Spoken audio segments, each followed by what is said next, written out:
This is Sunrise Extra, streaming live on Wave Now.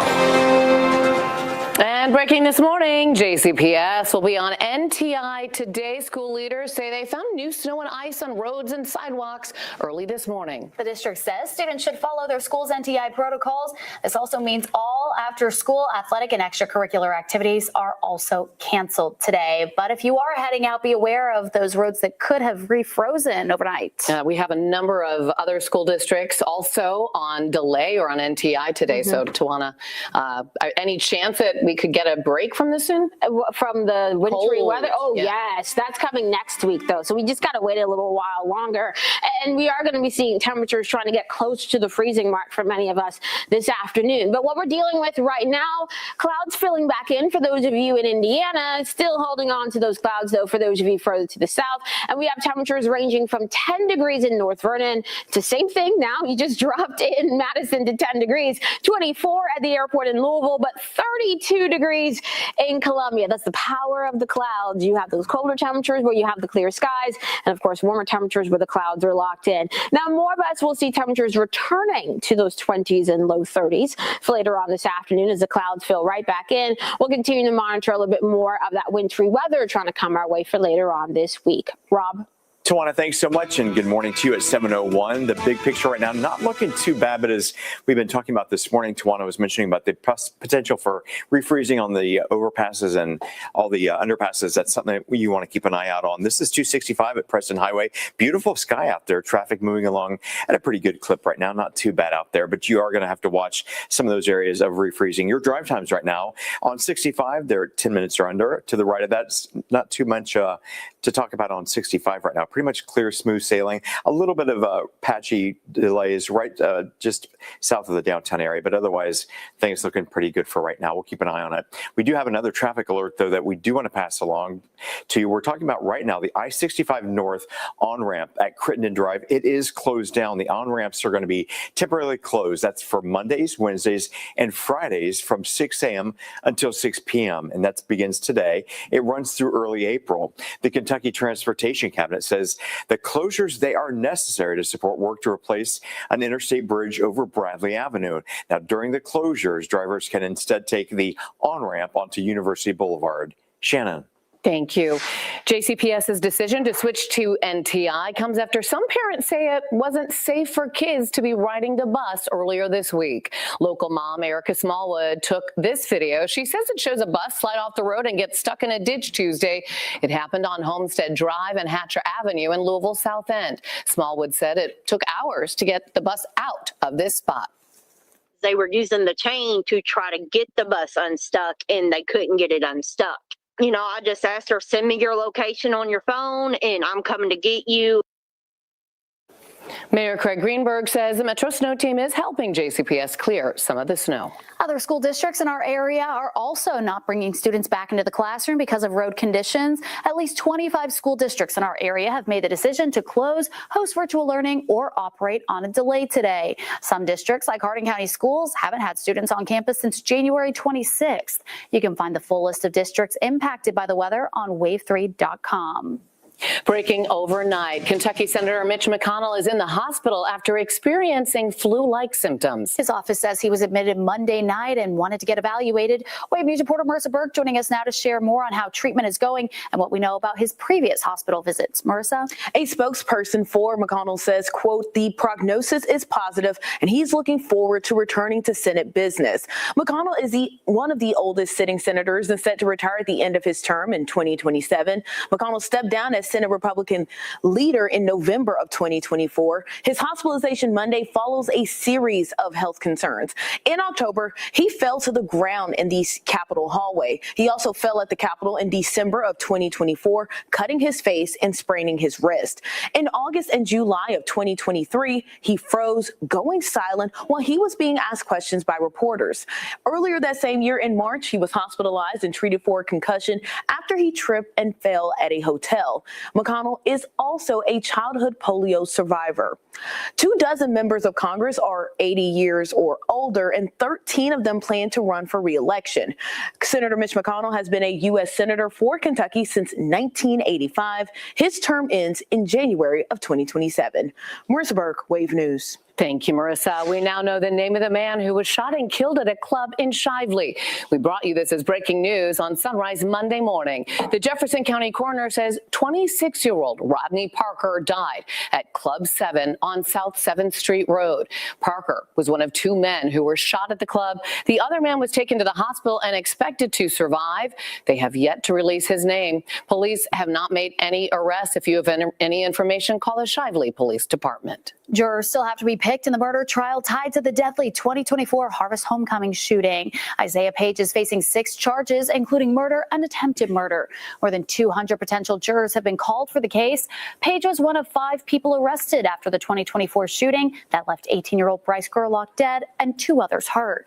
Court documents reveal prosecutors offered Page a plea deal, but he rejected it last month. 4 other co-defendants have already taken plea deals and have been sentenced. Some of those defendants could potentially testify during Page's upcoming trial. A man and a woman are in the hospital after a shooting last night near the St. Denis neighborhood. This happened before 8:30 near Cane Run Road and Farnsley Road. Officers arrived and found a man who had been shot in the leg. He was taken to U of L Hospital and is expected to survive. Police say later a woman who had been shot in the shoulder showed up at the hospital. It's believed she was hurt in the same incident. Police are still looking for more information on the shooting. The empty Humana Tower in downtown Louisville is scheduled for an expensive makeover. A more than $600 million redevelopment will turn the former office space into a luxury hotel. City leaders expect the project to have a transformative effect on downtown business. Rob Wells is back with what people are saying about the ripple effect from the project. Rob? Yeah, and Olivia, a hotel would be more than just jobs and visitors. It would make more people come downtown to work and play, and it could even bring people downtown to live on a permanent basis. When Humana moved its employees out of the dominant piece of the skyline downtown, it left a major void. The Poe companies, developers of this big project, say they plan to create a 1,000-room hotel with construction beginning as early as next year. It would be the city's second largest hotel after the Galt House. It'll go a long way toward helping Louisville fill a shortage of hotel spaces. They're going to be booking events that wouldn't come to Louisville but for this project. It's going to also help the Kentucky International Convention Center downtown, the fairgrounds by the airport. It's going to help those centers bring new events to here where they wouldn't come without a 1,000-room hotel. The announcement coming just days after yet another developer revealed plans to convert the empty Fifth Third Bank Tower downtown into a 400-room JW Marriott. Construction on the building itself with the Humana is expected to start next year. Olivia, back over to you. Thank you, Rob. U of L men's basketball is back at the KFC Yum Center tonight, taking on Notre Dame. The Fighting Irish has been struggling with a 2-7 record in the ACC and an 11-11 overall record. The 24th-ranked Cards are coming off a win against SMU on Saturday. Louisville takes on the Irish tonight at 7, and you can watch that game on ESPN2. Well, coming up, today's show host Savannah Guthrie's mother, Nancy Guthrie, is still missing this morning. Now authorities say there are possible ransom notes. We have the new details from the investigation after the break.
The Super Bowl is right around the corner, and a zoo in Iowa is getting in on the fun by having some of their animals make predictions.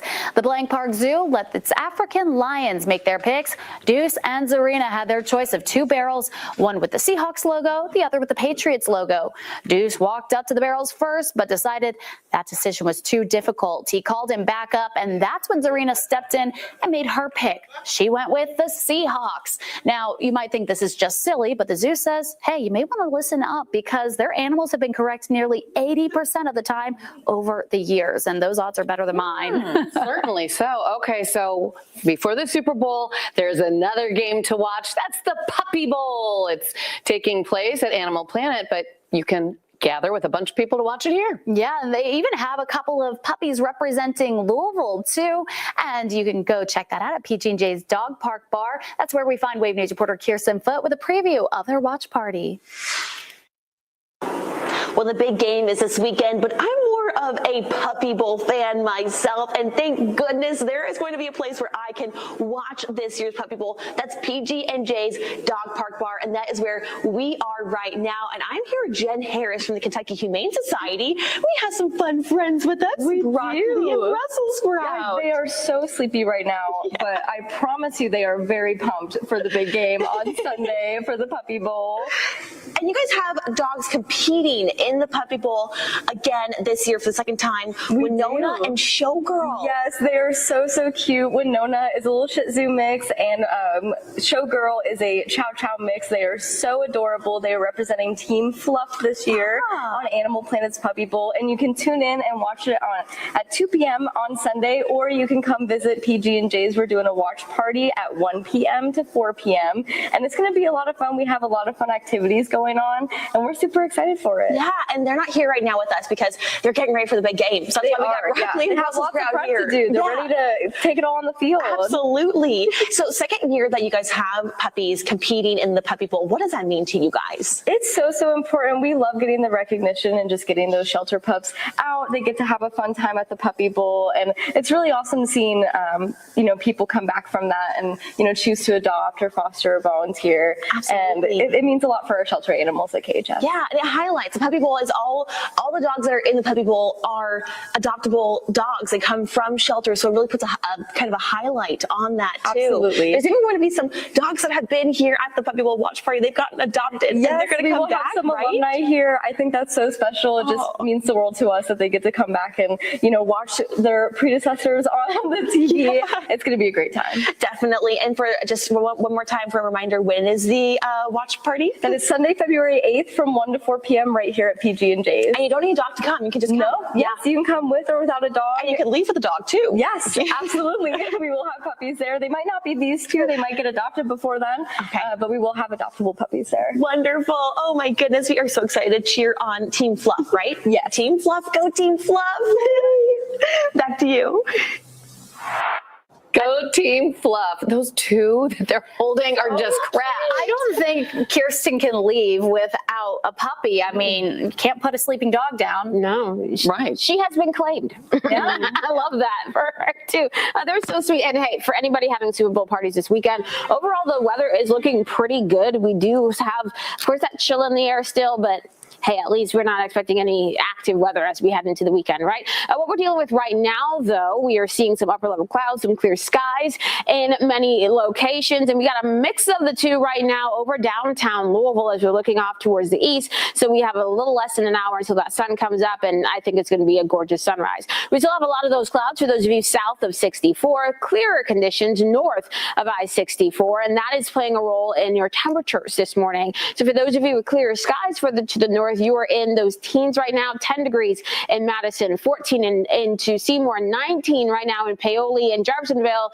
But in Louisville at the airport, where we've had more of those clouds overhead, it's 24 degrees. It's 30 for those of you in Mumfordville, 32 right now in Columbia. But most of us are seeing those wind chills, by the way, in the teens. So that is really what you want to dress for. As we head over the next 12 hours, going to be adding in more clouds for those of you further to the north, those of you further to the south, just keeping your clouds overhead with temperatures returning returning to the 20s and the low 30s. Then we head into tonight. A lot of these clouds trying to clear again, and that will allow your temperatures to drop. We're going to be waking up to teens for basically everyone for tomorrow morning. Now, once we get into the second half of your Thursday, we still have the clouds overhead. Some flurries will be flying here and there out ahead of our next system, which arrives on Friday. This one will try to bring a bit of a wintry mix, some light snow across portions of our region, especially for those of you further to the east, but it doesn't look to have a lot of moisture as of right now, so that could help us out with mitigating any major issues. Now, once we get into early on your Saturday,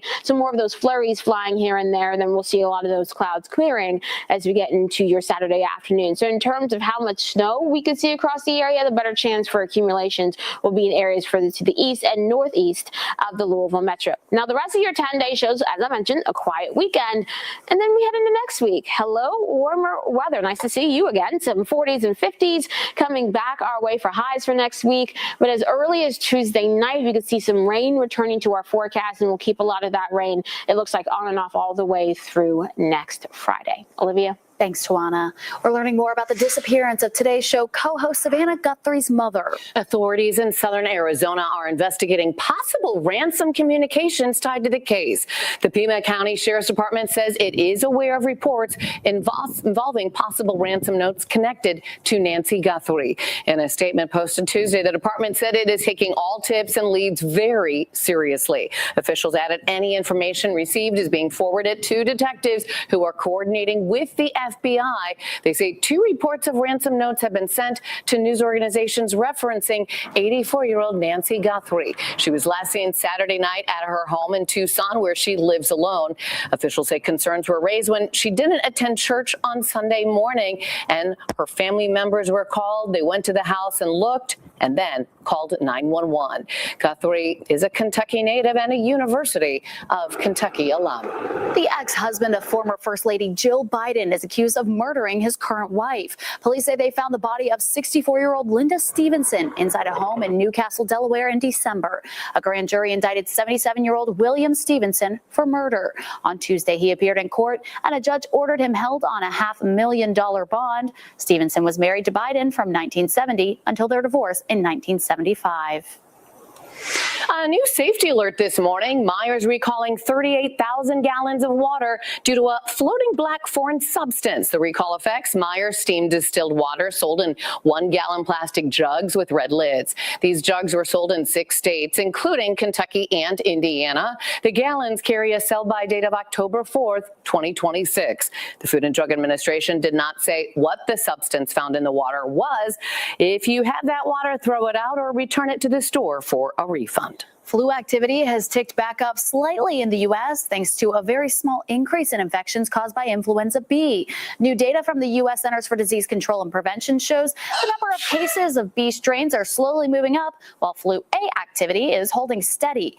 Experts say this pattern is similar to what the U.S. saw last year when the flu climbed to a second peak in late February after initially falling. Even if you've had the flu once this season, it is possible to get it again if you catch a different strain. That's because influenza B strains are a whole different family of viruses. The good news is this year's flu vaccine protects against 2 A strains and 1 B strain, so the shot should offer some protection against severe illness and hospitalization. A majority of the deaths that we see from influenza are in older adults. So extra important if you are, say, over the age of 65, that you get your flu vaccine and that you're careful during flu season to protect yourself. The CDC's national map continues to show a high burden of influenza. 29 states are reporting high or very high flu activity, while 10 states, including Kentucky, are reporting moderate activity. 8 more flu deaths in kids were reported last week, bringing the season's total to 52. Well, still ahead, despite a major injury, an Olympic star still plans to compete in the Olympics this year. How Olympic skier Lindsey Vonn is preparing for the slopes. That's next.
Just days before the start of the Olympics, skier Lindsey Vonn says she will compete in her 5th Winter Games at the age of 41, despite recently rupturing her ACL. Vonn was skiing in the downhill event at the Alpine Ski World Cup in Switzerland when she lost control coming out of a jump and fell. But Vonn says she feels stable when she skis with a brace. So this is not obviously what I had hoped for. I've been working really hard to come into these games in a much different position.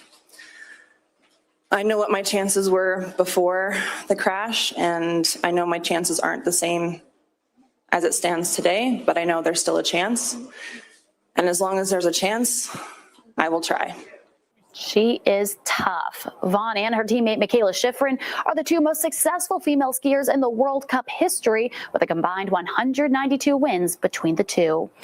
Winter Olympics venue is changing its name. They're removing the word ice from the title. U.S. figure skating, U.S. hockey, and U.S. speed skating created a hospitality space in a Milan hotel. It is for Olympians and their families to hang out, watch events, and hold medal ceremonies.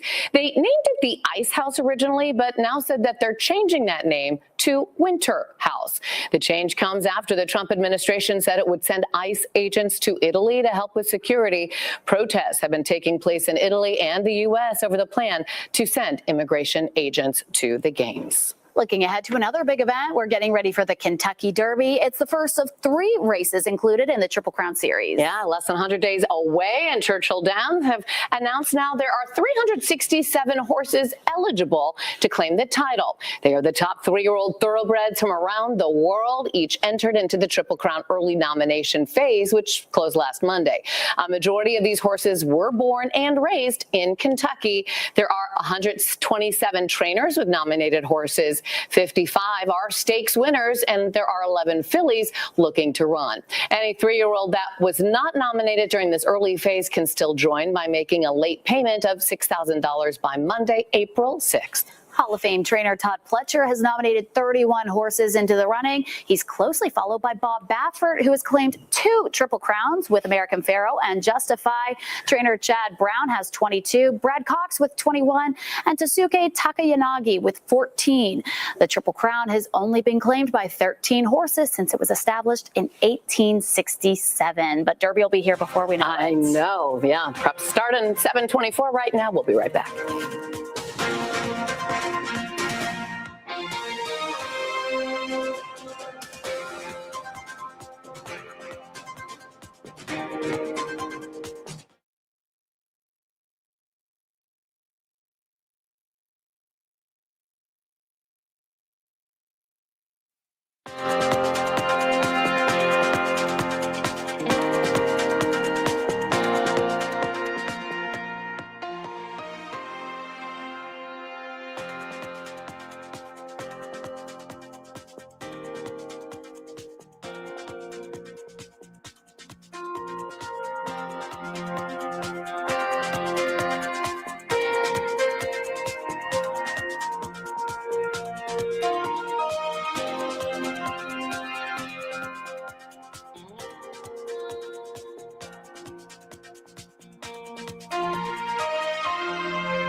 This Wave News Update is sponsored by Oxmoor Auto Group.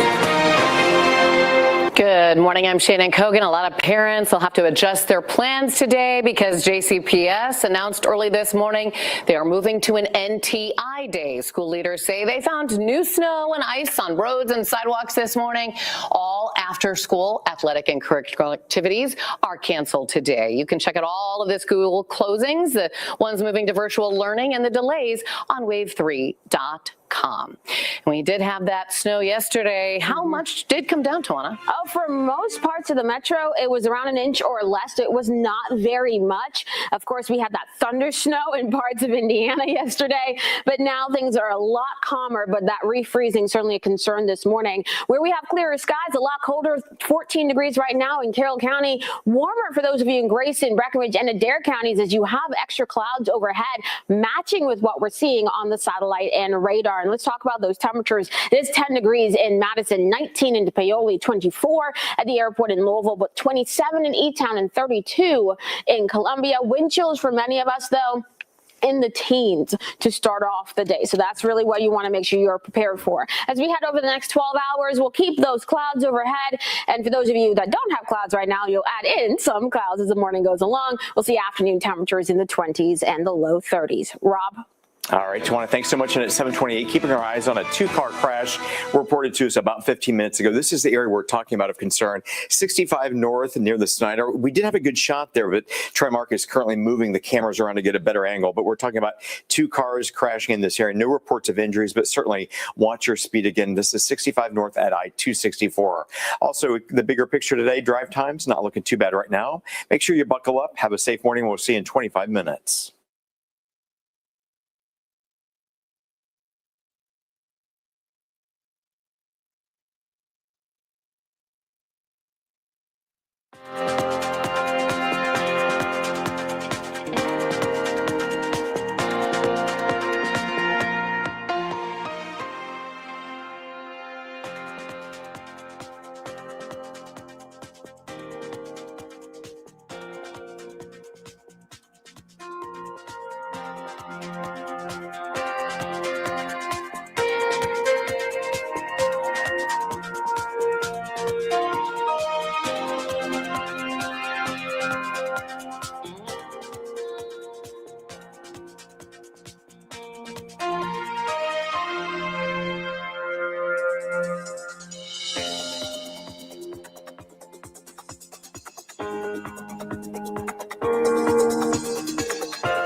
Good morning. Happy Wednesday to you. We are now halfway through the week. It is Wednesday. For those JCPS students on NTI again today, JCPS made that call around 4:30 this morning because there was some refreezing that happened overnight. Plus, we had that snowfall that came in yesterday. It was a really pretty snowfall, if you ask me, but enough to do damage to those roads, especially those neighborhood roads that still haven't been treated, or at least haven't been treated enough from the last snowfall. So again, they made that call about 3 hours ago. So students probably waking up maybe a little bit relieved. The parents probably wondering what they're going to do for the day, but that is the big headline for today. JCPS again on NTI. There are a couple dozen other school districts in our area that are also on NTI, delayed starts or snow days. So please, we have that list on wave3.com. Make sure you are aware of what your students' plans are for the day.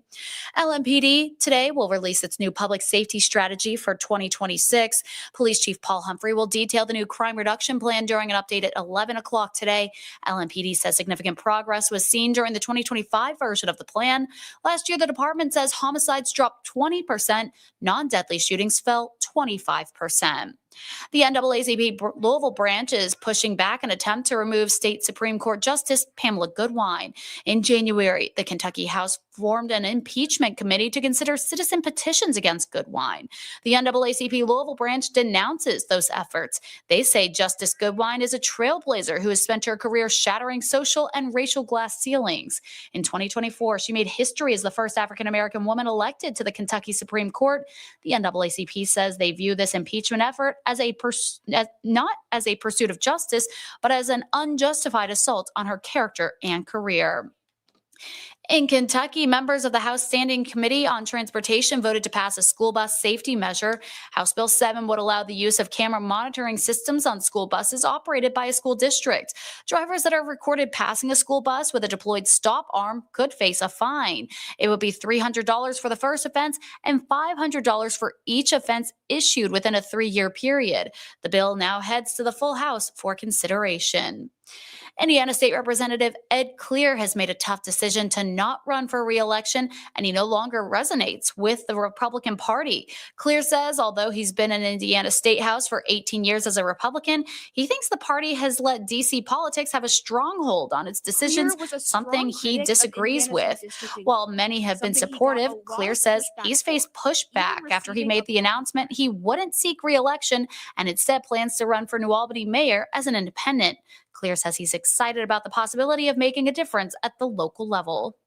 New Albany has so much untapped potential. I'm really excited about not being bound by party politics as I was when I ran 3 years ago.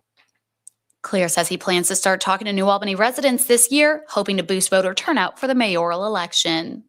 A Louisville-based manufacturer will soon be moving its headquarters across the river to Indiana. Governor Mike Braun announced Global Polymers will be expanding in Charlestown, creating up to 30 new jobs by 2030. The Kentucky-based small business specializes in formulating and manufacturing recycled plastics and resins. They'll invest more than $8 million to renovate a warehouse in Charlestown. That will allow them to also relocate Global Freight, the company's for-hire transportation business. Governor Braun says the company plans to move into its new Indiana facility and begin hiring this month. An update now on the federal gambling probe featuring former U of L basketball player Terry Rozier. The NBA will be forced to release from escrow Rozier's $26 million salary this season, despite the ongoing case. That comes after a ruling in arbitration. The NBA placed the Miami Heat guard on an unpaid leave after he was federally indicted in October. Federal prosecutors say he faked a foot injury in a 2023 game when he was playing for Charlotte, and he tipped off a friend that used the inside information to place bets on his performance. Rozier pleaded not guilty in December and filed a motion to dismiss those charges. Kentucky's optometry board promises to be more transparent. It comes after the Wave troubleshooters uncovered concerns with how the state issues licenses. The board is investigating at least 21 Kentucky optometrists who were granted waivers from national testing. Wave News troubleshooter Mark Stevens has been fighting with the board to release more records and has this major update. 21 optometrists spread across the Commonwealth, questioned by their own testing organization, NBEO, wondering how Kentucky licensed them. NBEO says these eye doctors did not pass one or more parts of the 3-part national exam. Wave troubleshooters previously identified these 3, Hannah Ellis, Tyler Fruth, and Mark Norden Jr. Kentucky's optometry board allowed all 3 to take an Oklahoma state exam in place of the national test to get their licenses. NBEO's former president, Michael Olson, says that didn't make sense. I'm unaware of any literature citing a state board exam as equivalent to the national board exam, and certainly not better. Ellis failed every single part of the national exam. Her dad, Joe Ellis, was on Kentucky's optometry board at the same time she applied with the Oklahoma test. He was also a trustee at her college, the University of Pikeville, where he helped set up Kentucky's only optometry school. In fact, 17 of the 21 optometrists on this NBEO list graduated from the optometry school there. We have hired a number of new faculty there. All but one of them is residency trained. The other one is actually our valedictorian and then was in practice for a few years before coming back to us. So really highly qualified folks. Dean Renee Reeder says the school has made major changes since its first graduating class, increasing GPA requirements for students to get in and stay, and adding teachers. It had to. In August 2024, the school's accreditors lowered the school's status to accredited with conditions, saying the program had major weaknesses. The school's accreditation was fully restored in January 2025 when the accreditors changed how it calculated pass rates. They were doing a one-year snapshot. Got it. Okay. And we missed it by 2 students. Okay. So very small, Very small.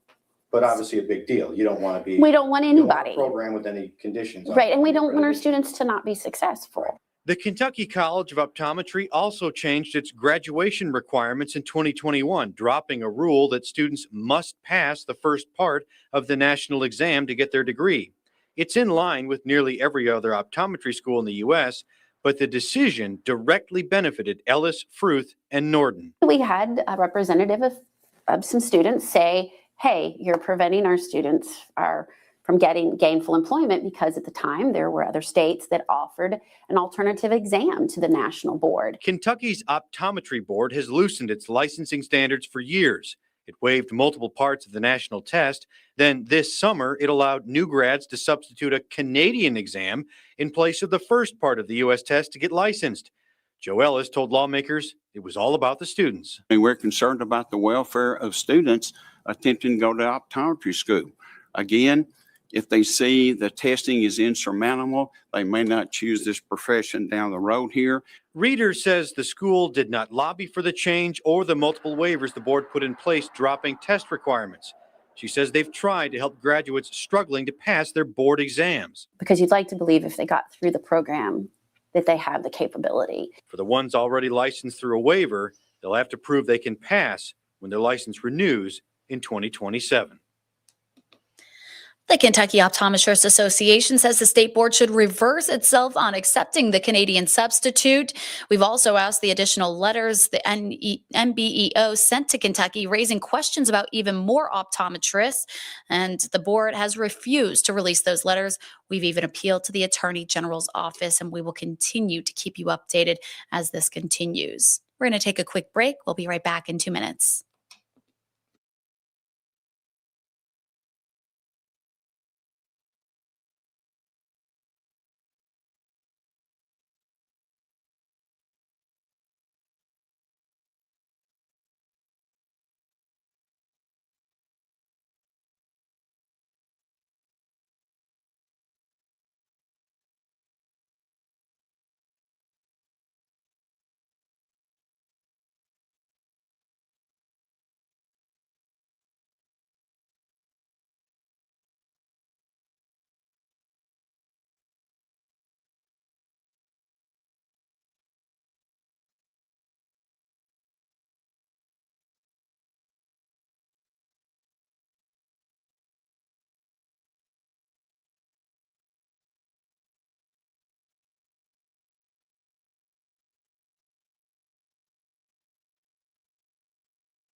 President Donald Trump has signed a spending bill that ended the partial government shutdown. The deal only temporarily funds the Department of Homeland Security, creating another funding deadline. Lawmakers now have less than 2 weeks to work out a deal on changes to ICE following the killings of 2 U.S. citizens by federal officers last month. The vote marks a hard-fought win for President Trump and House Speaker Mike Johnson. They pushed GOP lawmakers to back the measure despite some resistance. And looking into that bill, Senator Mitch McConnell's office says it includes $17 million in federal funding for Kentucky airports, highways, and economic development projects. $7 million of that funding will go to redevelop downtown Louisville and upgrade the Belvedere. The 7-acre plot on the riverfront between 4th and 6th Streets has been around since the 1970s, and it needs infrastructure repairs. Mayor Craig Greenberg says this project will fix downtown's largest garage and ensure the safety of the thousands of drivers who drive underneath it every day. The bill also secures $70 million in federal funding for institutions of higher education and health facilities across the state. Here in Louisville, more than $29 million will go to U of L. The university will use $12.5 million to support construction of a new Kentucky Center for Precision Medicine. The rest of U of L's money will be used to support technology developments at the center. Another part of the education funding will support the Home of the Innocents. The home is being given $1 million to buy medical equipment for an expansion of the Kids Complex Care Center. A deal has been reached between the lawyers representing victims of Jeffrey Epstein and the Justice Department. Court documents say the attorneys told the court they've had deep discussions with DOJ and believe, quote, the deficiencies will be corrected. On Monday, Deputy Attorney General Todd Blanche admitted mistakes were made related to the redaction process. The deal came the night before a court hearing on the matter was scheduled to take place. The documents didn't specify what actions the Justice Department would take in order to resolve the issues. The DOJ released over 3 million documents from the Epstein files and failed to redact victims' names and personal information, exposing dozens of victims to online harassment and trauma. What would President Trump's proposed 10% credit card cap mean for you if the legislation is passed by Congress? Wave News anchor Don G had a chance to sit down with a private credit expert and financial thought leader who explains it really depends on what side of the coin you sit on. That mid to lower tier of consumer, they're the ones that are going to suffer from this. Dean Lulkin is the co-founder and co-CEO of Cardiff, a one-stop shop for same-day business capital and equipment financing.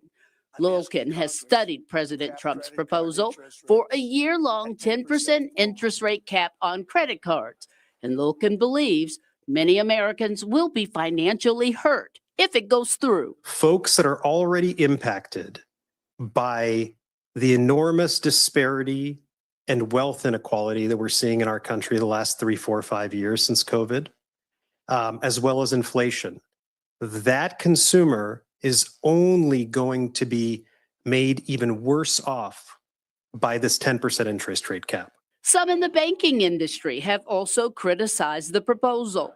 Americans who are already struggling with daily bills could face an even tighter financial squeeze. If somehow this gets to Congress or this gets negotiated, those people will be locked out of borrowing using credit cards. The balance on your card will be forced to earn interest for the bank at 10% for the next 12 months, but the card holder would not be allowed any additional funds. You won't be able to use that card any longer. Lulkin says the proposal does have supporters. According to LendingTree, the average credit card interest rate is nearly 24%. And these folks don't have the best credit scores. What else? They don't pay on time. A lot of them default. And so they are that high-risk consumer that simply does not deserve a 10% interest rate. That high-risk consumer may be pushed to more expensive predatory financial services and loans with a 10% cap and a cutoff card. We're failing to talk about personal responsibility, right? And personal responsibility rests on all of us as consumers. Low FICO score consumers, shoppers with a credit score typically between 300 to 579, start rebuilding your credit now. Review your credit report. Keep credit utilization low. That's the percentage of credit you are using and the amount of credit you have available. Pay all your bills on time and make a budget. If I'm a lower FICO score consumer, if I'm someone that's considered subprime, that is a warning to me that I need to make sure that I'm not over leveraging myself, that I don't go and shop for something online that I can't afford. So when it comes to making ends meet, the number one piece of advice is make a budget and stick to it. Do your best to raise your credit score. If it becomes law, it's more important than ever. Pay off any balances that you can, or at least begin to work on that debt. And if you're part of a credit card rewards program, some of those programs may change, so you might want to take advantage of those points as soon as possible. For more information on this, you can head over to wave3.com. We'll be right back with some of our headlines in sports.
Well, IU men's basketball has been hot lately following their big win against Purdue and a double overtime win at UCLA on Saturday, but they were back in action yesterday. So on Tuesday, they were looking to complete the West Coast sweep, taking on USC.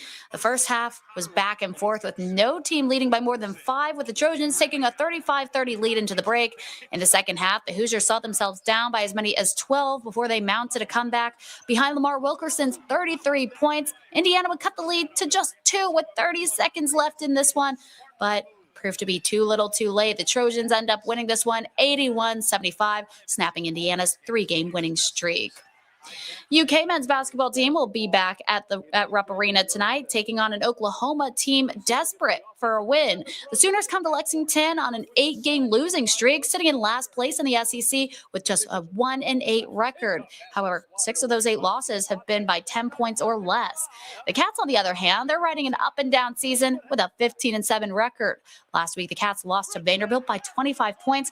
Then they flipped the script, went into Arkansas on Saturday as 7-point underdogs. They beat former head coach John Calipari on the road by 8. Tip-off tonight is set for 9 p.m., and you can watch it on ESPN2. U of L also playing tonight. They're playing Notre Dame. That game tips off at 7 o'clock at the KFC Yum Center. The boys in purple are inviting fans to kick off the Derby Festival season with a bang. Lou City selling tickets for their home game. They're hosting the Day of Thunder over Louisville. Fans can cheer on the team as they face off against Jacksonville. Tickets start at $25 and include access to stadium restrooms, concession, and re-entry. Those nice stadium restrooms, probably worth that ticket cost right there.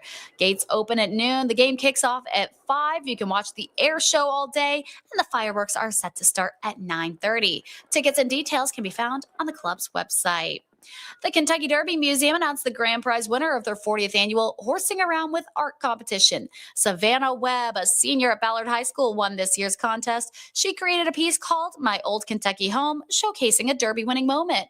She was surprised with the news yesterday morning and received a dozen roses for the honor. Savannah's winning artwork will be framed and displayed at the museum for 1 year. She tells us she's never even been to Derby, but she talked about what inspired this piece. It's just bits and pieces of what I've experienced from other people, and I feel like that emphasizes what it is to be Kentucky, just like the bits and pieces that everyone experienced, and you kind of mix it all together. And look at that incredible detail there. Along with the artwork being on display, she'll also receive a Spring Race Day Experience prize package, and that's sponsored by Churchill Downs. Team USA has officially chosen their flag bearers for the Parade of Nations during the upcoming Winter Games opening ceremonies in Milan and Cortina. Their speed skater Aaron Jackson and bobsledder Frank Del Duca. Jackson won a gold medal in the 500 meters in Beijing, making her the first Black woman from any country to win a gold medal in any event at the Winter Olympics. During an interview with the Today Show, Jackson said the honor feels like she's carrying on a legacy that one of her teammates had. Oh, it means so much. I ran into one of my teammates in the cafeteria yesterday, and he was like, "I've been voting for you like crazy," and it means so much. It's it's a really big honor. I think it's going to be pretty overwhelming. I'm really excited. It'll be cool to have my teammates next to me, including my teammate Brittany Bowe, who was the flag bearer for the last game. So yeah, just to keep that legacy going is going to be really, really awesome. Cool. No, speed skating is so cool. And this one is cool too with bobsledding. Frank Del Duca is an Olympic bobsledder for Team USA. He's an Army sergeant and a member of the Army's world-class athlete program. Del Duca is also an Italian-American. His grandparents moved to America, and now Del Duca will be carrying the American flag in his family's homeland, something he feels honored to be chosen to do. Yes, it's something special, and similar to what Aaron said, just having the support of our teammates and then Team USA as a whole, it's the utmost honor, and I'm very excited and honored. Just competing in Italy, I think it sort of bridges the gap of my family's history and then what's going on present day. It's sort of a full circle moment that I'm just very grateful and honored to be a part of. And you can see Del Duca and Jackson lead Team USA in the opening ceremonies this Friday, and you can catch that on Wave and NBC. Thanks so much for joining us here for Sunrise Extra. I hope you have a great Wednesday and stay safe out there with those icy and slushy roads.